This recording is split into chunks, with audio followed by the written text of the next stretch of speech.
Armani va ikki rus tashqariga chekish uchun chiqib ketishdi. Yigitlar ichkaridan singlisi Saida uzatib turgan ko'rpachalarni 2-3 tashir, qizgina ikki akasi olib ketishi kerak bo'lgan yostiq va ko'rpalarni deraza raxiga ulgurib qo'yib turardi. "Sizlarni ham bemahalda bezovta qildikmi?" dedi ko'zlari bilan qizni kuzatib turgan Ikrom.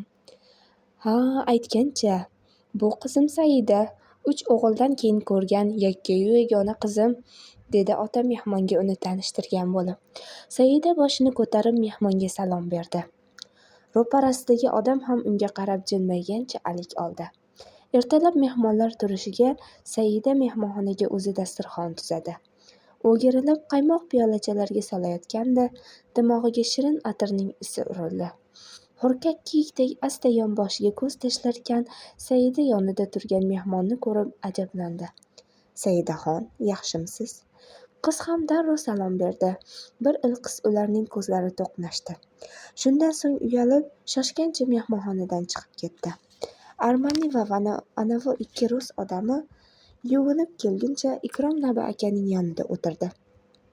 Quyuq hol-ahvol so'rashlaridan so'ng mehmon qo'lini ko'ksiga qo'yib, sokinlik bilan gap boshladi. "O'zingiz yaxshi dam oldingizmi? Baribir o'z yurtingga yetmaydi ekan. Judayam maza qildim. Kechasi havo zo'r bo'ldi. Anavilar ham rosa yayrashdi. Endi o'lguncha 1000 yil bo'lsa ham gapirib yurishadi", dedi. Nabi aka ham yayrab kuldi. "Bir narsani so'ramoqchiman, lekin so'raydigan narsam sizni ranjitib qo'ymasa bo'lgani. Umrimning yaqin 15 yili ruslar, armanilar, moldovanlar, chechenlar, xullas sobiq ittifoqdoshlar, elatlar orasida o'tdi. Hozir o'zimga ham bu yerda ko'rayotgan narsalarim xuddi eksotikaga o'xshab ko'rinib ketyapti. Baribir o'zimiznikilar boshqacha ekan. Uyingizga ajoyib bir halovatni tuydim. Endi maqsadga o'tsam. To'g'risi, biroz dangalchiroq odamman, Nabi aka. Yo'q desangiz peshonadan. Sizdan zarracha ham xafa bo'lmayman. Ha desangiz boshim ko'kka yetadi. Yaxshi insonlarga yaqin bo'lganimdan o'zimni baxtiyor his etaman. Men sizga bitta-yu bitta qizingiz Saidaxonni yoqtirib qoldim, desam berarmidingiz?" Nabi akaning og'zi lang ochilib qoldi. "Bu nimasi?" degan fikr xayoliga chalingandek yalk etib, dabdurustdan berilgan bu savoldan nihoyatda o'ng'aysizlandi. Shu sababli biroz nima deyishini bilmay ko'zi alang-jalang qilib turib qoldi. Ikromjonni bunaqa dangalchi deb o'ylamagandi. Yaxshi-ku-ya, havas qilibsiz, Ikromjon. Lekin bir narsa, qizim Saida aslida hali juda yosh. Maktabni bitirganiga hali 1 yil ham bo'lmadi."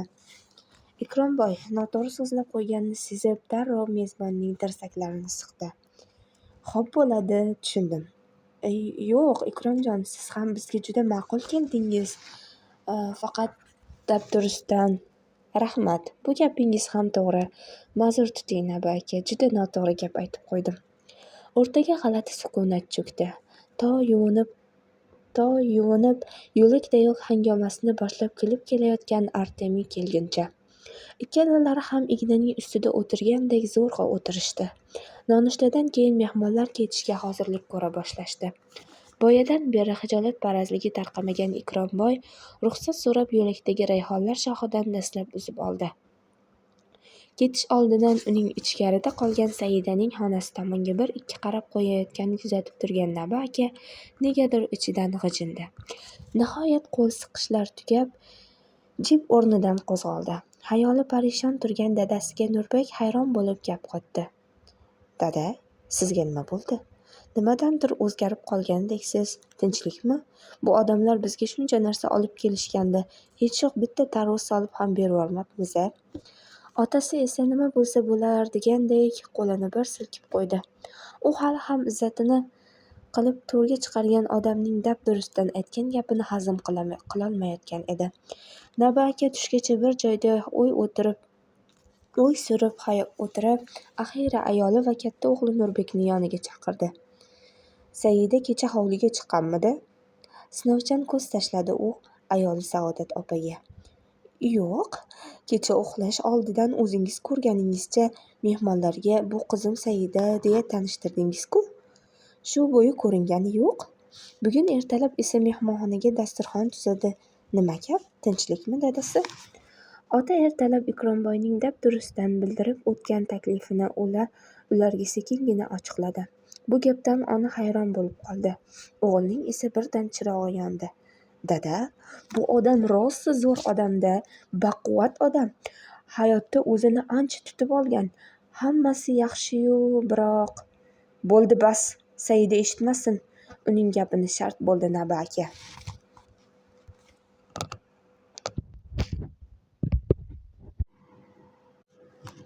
Mehmonxonadagi ko'rpachalarni yig'ishtira turib, Saida ro'molcha topib oldi. Orasida tashrif qog'ozi bilan. Qaysidir mehmon tushirib qoldiribdi shekilli. Xayol bilan qo'lidagi ro'molchani aylantirib ko'rdi. Chetiga kumush ipak bilan ikkita I harfi naqshli qilib tikilgan. Xuddi shu belgi tashrif qog'ozidagi yozuvlar ustida ham bor.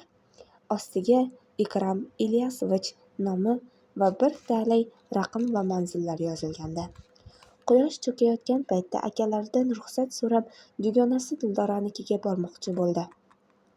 Shomga qolmay kelgin, dedi akasi qat'iy nigoh va ohangda. Ikkinchisi esa, o'zi oxirgi marta dushanba kuni bording-ku, nega o'sha yoqqa yuraging oqaveradi, tinchlikmi? deya so'roq savolga tutdi. Bunaqa payt Saida nima qilishini biladi. Akasining qarshisiga yerga qarab turaversa, 1-2 minutga bormay ruxsat tegishi mumkin. Xullas, bugun ham unday bo'ldi. Tez kel, laqillashib o'tiravermay. Shundan so'ng u shoshgancha Dildoranikiga qarab yo'lga tushdi. Qaytishda velosipediga suyangan ko'yi yo'liga chiqib turgan Azamatni ko'rdi. Ha, jiplarda uylaringizga kimlar kelib ketdi? Sovchilarmi? Qovog'ini uyib gap qotdi sobiq maktabdoshi. Ha, sovchilar. Bittada sezib qolganlaringni qara-ya, turmushga chiqyapman. Milliarder oila oligarxning o'g'liga. Yo'g', shunaqami? Qalaydan? Og'zi qiyshiq bo'lsa ham boyning o'g'li gapirsin ekan-da. Ha, endi biz oddiy qora ishchilarni bolasi bo'lsak. Saida bu gaplarga ensasi qotgandek qilib Azamatga qaradi. Uning ichidan kuyib ado bo'layotgani shundoqqina yuzidan sezilib turardi. Qadamini tezlatib uyga qaytdi, ammo o'z xonasiga kirib uzoq o'ylanib qoldi. Haqiqatda shunaqa boy badavlat yigitga tegsam bormi? Azamat sochini oshkora changallab qolsa kerak, ahmoq. Umidani ataydan meni kuydirish uchun aylantirdi-ku tentak. Saida ko'z oldiga kelgan xayoliy manzarani o'ylarkan o'zicha miriqib kuldi. Oz bo'lsa ham Azamatdan alamini olganiga sevindi. Ertasiga ertalabdanoq darvoza taqilladi. Oyisi o'sha atrofda ish qilib yurgan ekan. Eshikni o'zi ochib qaradi. So'ng orqasiga o'girilib Saidani chaqirdi. Chiq, dugonang kelibdi. Saida shoshilib Dildor kelibdi shekilli deb o'ylab chiqsa, o'sha Azamat sababli o'zi voz kechib ketgan dugonasi Umida kelgan ekan. Rostdan boyvachcha erga tegyapsanmi? Rostdan-a? Chimirilib savol bergan kishi bo'ldi Umida. Ha, ataydan shuni bilgani shosha-pisha kelgan ko'rinasan. Ajoyib. Senga bu xabarni bunaqa tezlikda kim yetkazdi? Rostdan boyvachchaga tegyapsanmi emish? Nima, tekshirib ko'rgani keldingmi? Ha, shunaqa. Boyga erga tegyapman, milliarder insonga. Kecha sovchilari kelib ketdi. Xo'sh, yana nimani bilmoqchisan? Kutilmaganda orqadan jahl ohangi sezilib turgan onasining "Sai, qani uyga kirchi" degan ovozi eshitildi. Darvozani serrayib turgan dugonasining yuziga yopib ortga o'girilarkan, Saida qarshisida nimadir avzoyi buzilgan onasini ko'rdi. Kim aytdi buni senga? Nurbek aytdimi? Yaramas, og'zida gap turmaydigan. Menga qara. Sen nima o'sha Ikromboy deganlari bir og'iz ko'ylingni so'ragandek bo'lsa darrovga ota-onam unga berib yuboradi deb o'ylaysanmi? Yo o'zingniyam u odamga diling ketdimi deyman, yengiltak.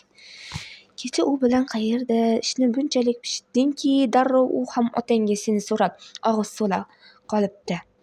Kuchugim deb boshini silasang to'ringga chiqib joyingga bulg'ar, dam bo'lmay o'lsin. Gizza orqa tomonga o'tib qolganidan o'zi ko'nglim sezgandi. Qani endi mana bu yoqqa yurchi, menga hozir bir borishdan hammasini aytib berasan. Saida hayratdan ko'zlari katta-katta bo'lib ketdi. Oyi, nimalar deyapsiz o'zi? Nega ish pishitgan bo'laman, ajoyibmisiz?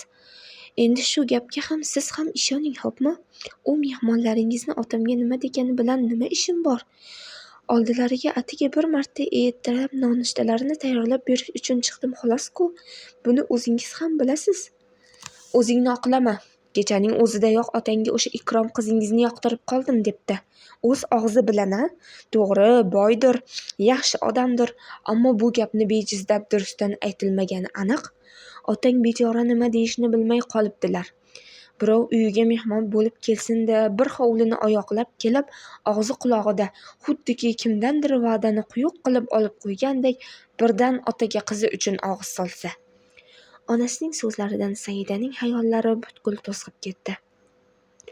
O'sha mehmonlar kelgan kuni sezgani, yo'lakdagi sharpani eslab yuzi duv qizardi.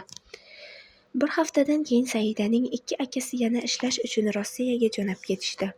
Kichik akasi Nodirning yana borgisi kelib borolmay qoldi. Nabi aka, sen shu yerda keraksan, deya unga yana ruxsat bermadi. Akalari eson omon yetib olishgach, xursandchilikdan og'izlari qulog'ida yana telefon qilishdi. Bu safar elitniy restoranga yaxshi ishga o'sha Ikrom akaning o'zi ularni joylab qo'yibdi. Maoshlari oldingidanda 2 barobar ko'p emish. Nabi akaning xursandchiligi bir qarashdayoq sezilardi. Boyaqish qo'lini orqaga qilib vazmin qadam tashlagancha ko'zarga chiqib ketdi. Kechqurun Saida ota-onasining suhbatini nogohonda eshitib qoldi. Otasi yana o'sha Ikrom boyni alqab, "Sab yigit ekan, qara xotin, dangalchiligini aytmaysanmi? Saidaga og'iz solganda ro'yxo'shlik bermagandim. Ko'ngliga o'zi aytgandek zarracha ham olmabdi. Izzati ikromini ko'r. Bizday notanish odamlarga qancha yaxshilik qilyapti. Ismiga yarasha Ikromjon ekan bu yigit", deya to'lqinlanib gapirdi. Onasi esa ancha payt past ovozda ma'qullab o'tirgach, nihoyat tilga kirdi. "Shu desangiz, qizingiz ham bir g'alati o'zgarib qoldi. Boylik deganlari har kimning ham hushini zumda o'g'irlarkanda. Ana bu dugonasiga qiz tushmagur boyga tegayapman deb gapirib turganini eshitib qolganimdan beri o'ylab o'yimga yetolmayman. Bu qiz biz bilmagan bir ishni boshlamagan bo'lsin-da ish qilib. Qiz saqlaguncha tuz saqla degan eskilar." Onasining xavotir aks etgan horg'in ovozini eshitib, Saidaning ichi shuvulladi. Nimalar bo'lyapti o'zi? Nega bunchalik darajada ishonchdan chiqib qo'yadigan qanday ayib ish qildim o'zi?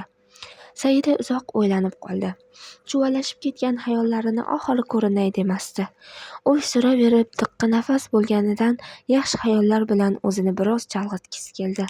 Uyqu oldidan orzudagi shahzodani o'zicha tasavvur qildi. Xuddi Ikrom aka kelgan mashinadagidek inomarkalarda mahallasini changitib, kuyov navkarlar o'tirgan mashinalar karvoni kirib kelayapti. Ko'rgan odam borki, hammasi hayron. Mahalla boshidagi ayollar, choyxonadagi kishilar, hatto dugonalarning ham og'zi hayratdan ochilib qolgan.